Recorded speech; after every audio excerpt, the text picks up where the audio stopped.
Hey everyone, Jared Crosby, pro MMA fighter here with a workout. So this is a ab workout I do pretty routinely.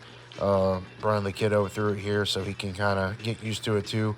It's just these weighted V-ups. These are simple. Everybody pretty much knows what to do with these. Bring the legs up, bring the hands up, working all the abs at one time. But then this is where it gets a little different. So we're doing this is kind of a move that we do in jiu-jitsu or MMA. It's called thread the needle.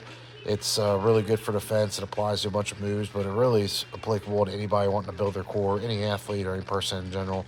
So pretty simple. You're just going to lift your hips up there. You're going to bring up the opposite side foot. I hold the weight in the other hand, and you're just going to turn all the way through and come up kind of like halfway of a Turkish get up. So really good move, builds the core. Like I say, if it's jiu-jitsu MMA athletes, helps you with technique as well. But anybody, it's going to be beneficial too. And then we just go into these Turkish get ups. So like I say, these are one of the best movements for overall strength, overall core development, and just general health. So this is a routine I do where I do the weighted V-ups. I go immediately into the thread the needle weighted, and then I go right into these Turkish get-ups. So I'll repeat a few rounds of this. This is what I do kind of on my long run day.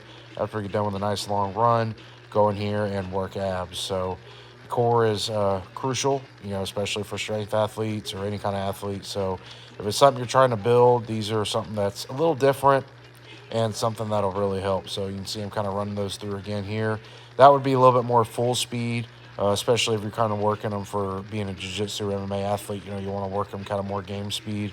The slow and controlled is great, but keeping the weight down and working with a little bit more speed like we did there is going to be really beneficial on the mats or in the cage. So, or like I say, if you're just a general athlete, it's going to be great for building those core strength and all that flexibility and strong in those awkward positions we need for when we're doing our sports. So, got any questions or comments, just leave them here at the end and check out the other workouts.